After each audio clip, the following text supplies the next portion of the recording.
The hair is thick, full, evenly distributed. There's no bumps on her skull. That's symmetrical. Look at your skin. The skin is warm. The color is appropriate for her ethnicity. There's no phenomena. Look at your neck. Palpitate your carotid arteries. Those are both 2+, and now I'm So I'm palpating the skull again, trying to feel any deformities that I might not have seen. Looking for any pattern hair loss. Very thick hair. I'm next going to palpate on the chin and cheeks. I don't feel any bumps or masses. Very good. And I'm just going to look at the symmetry of the ears. And finally, I'm going to come and assess her lymph nodes. Please turn towards me. Okay. We're going to palpate every lymph node, and your lymph nodes should be soft and untender if you feel them at all. They should be able to move under your fingers. Okay? You should not feel any firmness, any swelling, and the patient should have no pain when you're palpating this. Any of these symptoms could mean things like lymphedema, HIV, infection. Okay? So we're going to start with the preauricular, postauricular, occipital, which is back by the base of the skull, the parotid, which is over the parotid gland, the submandibular, which is under the mandible bone, and submental under the chin. Then we have the superficial cervical chain, the deep cervical chain, the posterior cervical chain, and supraclavicular, and the tonsillar. Okay. So all of these lymph nodes are named for where they're located on the body. So for example, preauricular is in front of the ear, postauricular in the back, occipital along your occipital bone, superficial cervical chain on the light part of the neck, deep, you're just going a little bit deeper for palpation, posterior cervical chain along the back of the neck, supraclavicular, which is above the clavicle, submandibular, under the mandible, and submental, under the chin. And like I said before, your parotid, which is your parotid gland. Okay? So her lymph nodes feel fine. Do they cause any pain? No. So no tenderness noted. I don't have any swelling. They all feel movable. I don't feel many of them, which is a good sign. The first lymph nodes I want to feel are the preauricular lymph nodes, which we find just in front of the ear. The postauricular lymph nodes are just behind the ear. The occipital lymph nodes are at the posterior base of the skull on either side. Frequently in children under the age of 2 will find that these are enlarged, and that is normal for them. The tonsillar lymph nodes are at the angle of the mandible, just on the anterior edge of the sternocleidomastoid muscle, which runs along here. So if you had tonsillitis or enlarged tonsils, perhaps we would feel tonsillar nodes there. The submandibular lymph nodes are just on the medial border of the mandible, and the submental lymph node is just at the very tip of the mandible. And then we move down, and those are the lymph nodes really in your head, and we move down into your neck. And the first ones that we want to feel for, you have the sternocleidomastoid muscle here, and you have the trapezius muscle here. And we just want to feel the superficial cervical nodes, which are just superficial to the sternocleidomastoid muscle. And then we want to feel the posterior cervical nodes, which are going to be posterior to the sternocleidomastoid muscle and yet anterior to the trapezius muscle, to see if we feel any lymph nodes there. The deep cervical chain, which is also down here, is deep within and around this sternocleidomastoid muscle. So we usually palpate a little bit deeper to try to feel those lymph nodes. And the last lymph nodes to feel would be the supraclavicular nodes. That's good. You can see you've had this done before, and I just feel here it's between the clavicle and the sternocleidomastoid muscle. And that's it. Palpate your trachea here to see if it's midline, and it is. And the other thing that I want to do is to palpate for your hyoid bone, your thyroid cartilage, and your cricoid cartilage. And we call the thyroid cartilage, you may be more familiar with it being called the Adam's apple. So I just want you to take a sip of water and swallow. And And what I can feel is I can feel everything move up as you swallow, which is very normal. Good. The head is normal size and shape, no lumps or bumps, no dandruff, and no lesions or moles. All right, good. Now we're going to go to your face. Face looks good, just a little dry. It looks like you've had a little bit of acne that's clearing up now, and I know you told the nurse that. Let's see, next we're going to look at the rest of you. We're going to go to your back. Back is also even in skin tone, dry and warm to touch and intact. Go down to your legs. Everything looks good there all the way to your feet. Skin tone's even. Okay, very good. Next we're gonna, as I go back, I'm gonna go back kind of up to your face because I didn't look at your eyebrows good. I wanted to check them out. They're symmetrical, same size on each side. They're brown, they match your hair color. Your eyelashes are also the same color. Look into your eyes, there's no bulging, there's no redness around your eyes, no edema. I'm gonna look at your conjunctiva.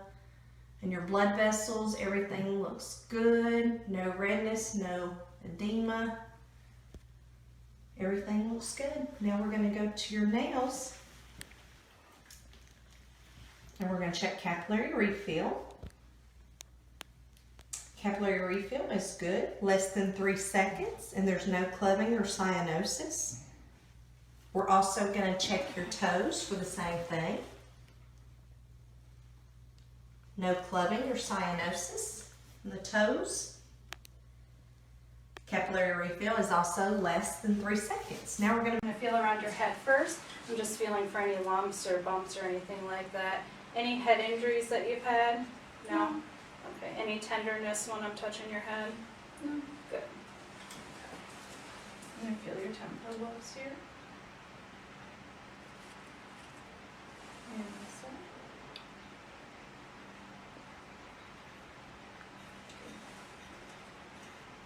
Any pressure when I push there, or tenderness? No. Okay. How about here? No. No. Go ahead and open your jaw for me and bite down. And then open again and put your bottom jaw left to right. Any tenderness when you do that? I feel your lymph nodes, okay? So I'm going to start here, and if you feel any tenderness in any of the spots that are pressed, just let me know.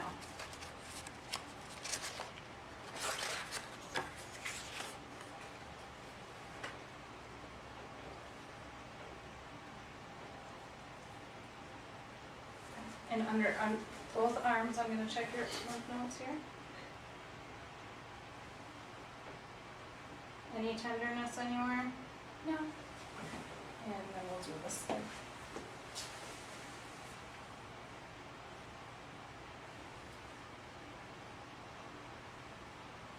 Good.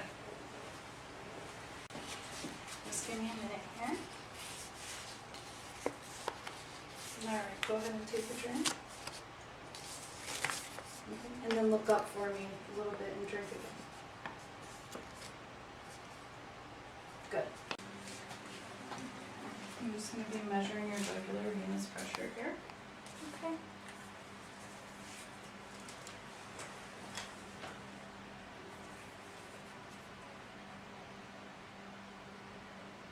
Listen.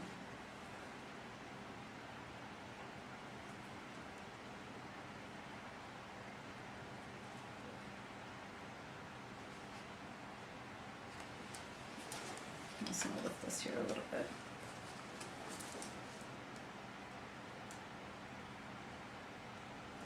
Good. And the other side.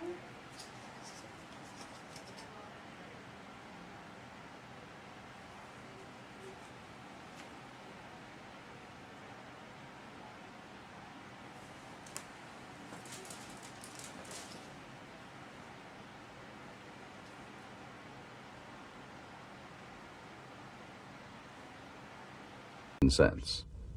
To do this, hold the sides of the patient's big toe with your thumb and index finger. Avoid touching the other toes. Now, can you First, tell me up move or it down? up and down, identifying each position as the patient watches.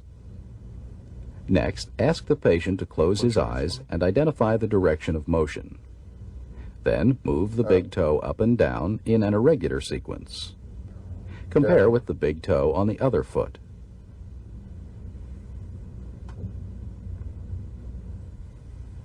In a similar fashion, test position sense in the upper extremities using a finger on each hand.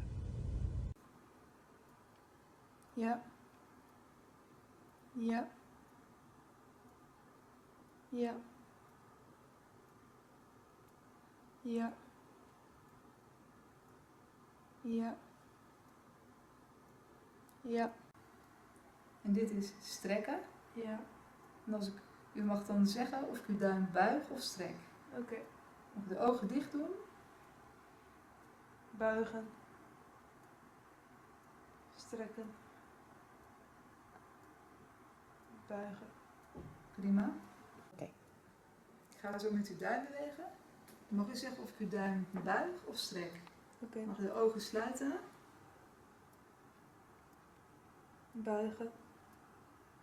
Buigen. Strekken. Prima. Doe hetzelfde met de pols. Mag u zeggen of uw hand naar u toe komt of van u af beweegt. Even. Naar me toe. Naar me toe. Van me af. Ga naar de elleboog. Mag u zeggen of uw elleboog.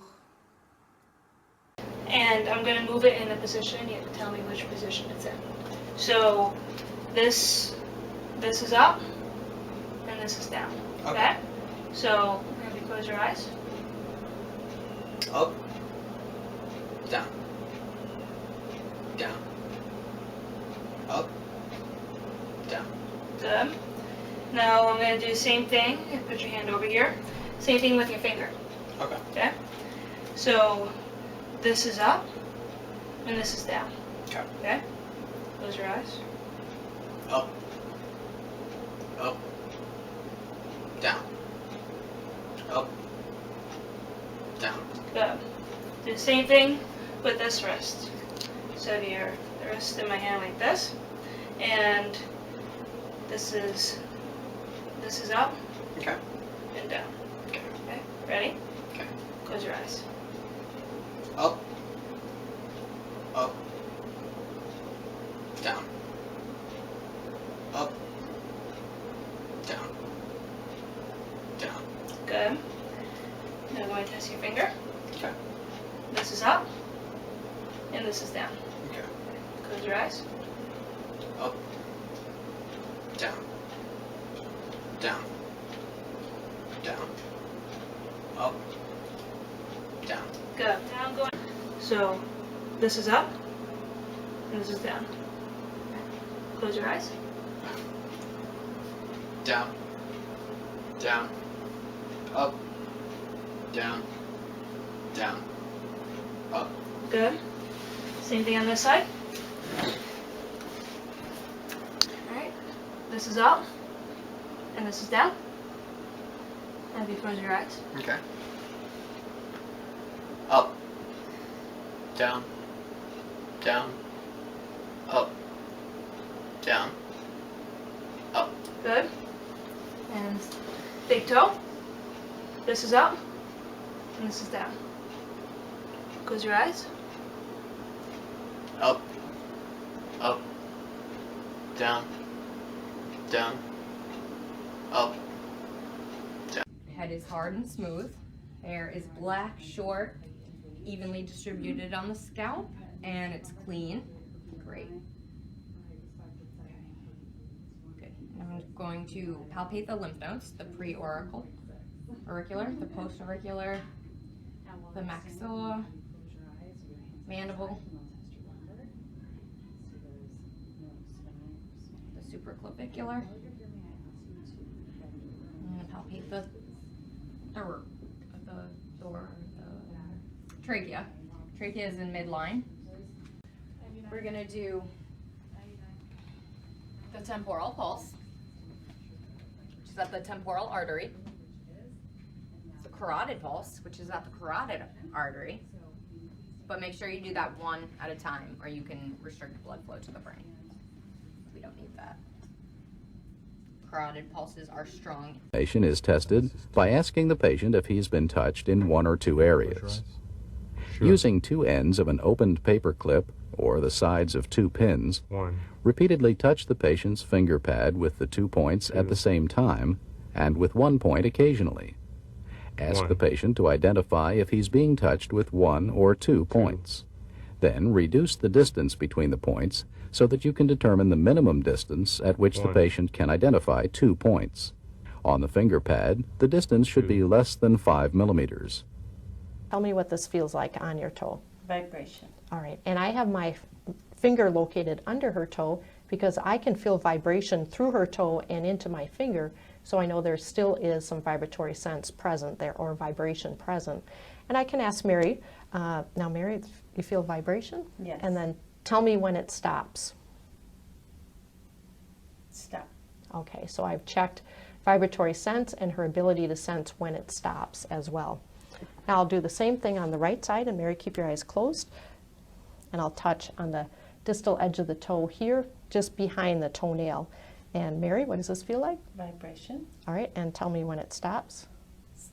Stop. All right, so she notices when it stops as well, so vibratory sense is intact. I'll check joint position sense. And Mary, you can look at your toe here. What I'm going to do is I'm going to move your toe either up or down, Okay. and I'm going to be much more subtle with that than what you noticed there. But if you can close your eyes, Okay. and then tell me whether I'm moving the toe up or down. Down. Up. And notice I have my fingers just on the outside of the toe. I don't want to apply pressure like this because Mary would be able to tell there's pressure of movement up and down. Instead, I'm moving the toe away a little bit and moving it up or down this way. Now I'll check on the other side. And close your eyes again, and then tell me whether you feel me move it up or down. Down. Down. Okay, and so So first of all, I'm going to assess dorsiflexion. Good, strength is 5 out of 5. And then plantar flexion. Good. And then assessing the toes. Extension, good. And flexion. The first metatarsal phalangeal joint and see how much extension we got there. So it looks like Gonzalo's got about, I'd say about 60 degrees. Again, we got to measure this to make sure. Maximum great toe dorsiflexion needed during gait is 55 to 90 degrees. Compensation can lead to excessive weight bearing on the lateral metatarsal heads, and associated stress fractures along the lateral metatarsal heads and the fifth ray can develop if there's an avoidance of that first metatarsal weight bearing.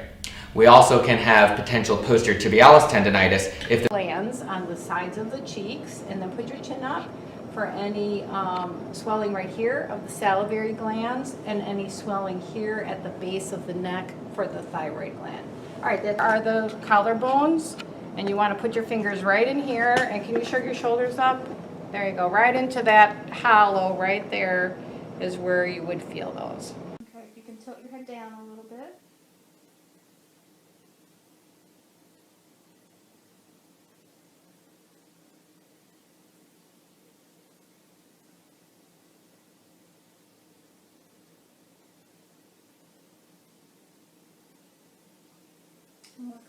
Feel the skin on your back, look for any moles.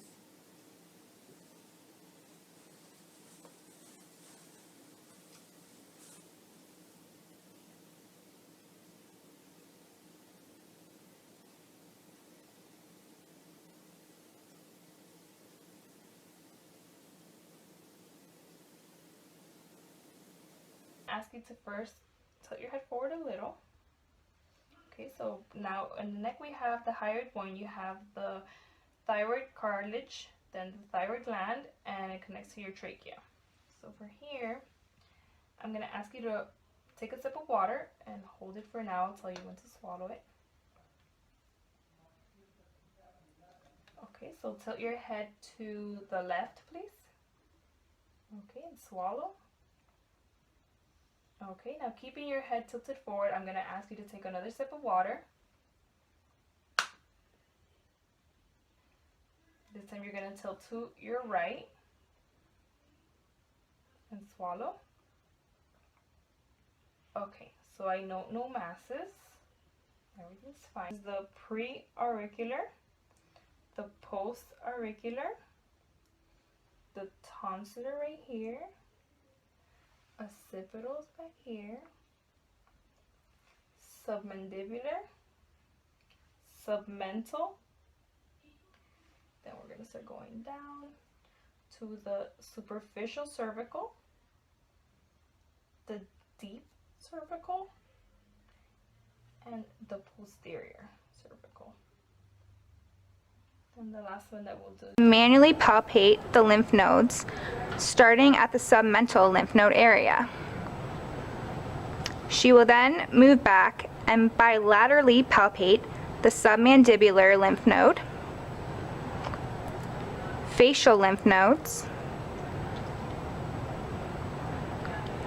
pre-auricular lymph nodes, parotid lymph nodes, post-auricular lymph nodes,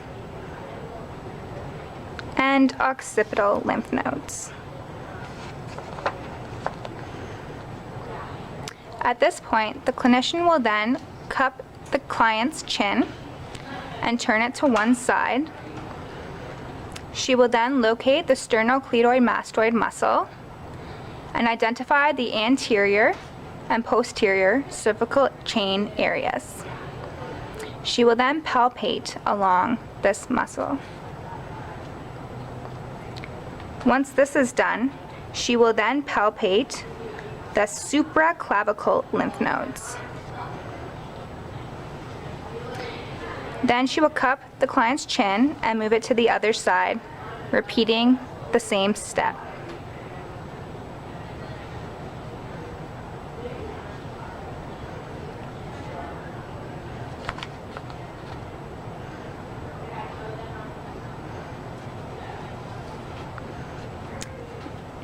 Next, she will locate and manually palpate the thyroid gland. If felt, further examine it by gently pushing it on one side of the gland by using bilateral palpating, the opposite side and vice versa. Bilateral palpation is used to examine the temporomandibular joint area by performing the following. Place the index and middle fingers in front of the tragus of the ear, instructing the client to open and close several times slowly.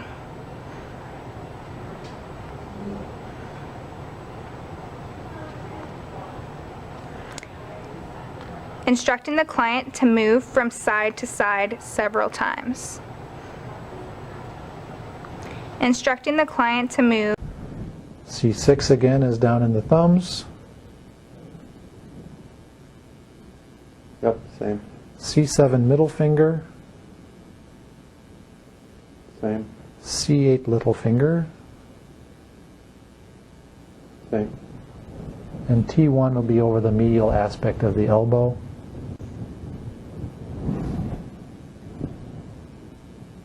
Same. Okay, good. And then we'll move down into the lower extremities again. Starting with L2, anterior thigh. Same. L3, medial knee. Same. L4 over the medial malleolus of the ankle. Same. L5, dorsal foot. Same. And then S1 over the lateral aspect of the heel. Over the lateral aspect of the heel. For this portion of the exam again, we'll have the patient close his eyes. And when we grab our finger to test, what we want to make sure to do is grab on the sides of the fingers so we don't give any inadvertent clues that might come through pressure over the bottom or the top where the finger pads are particularly sensitive, as opposed to on the outside. Then what we're going to do is we're going to have the finger in a nice neutral position, and we're going to wiggle the joint either up or down and ask the patient to tell us whether or not he feels his position is now up or down. So starting in a neutral position, and we'll ask him now. Up. And then again. Down. Return it to neutral and then move to another spot. Down.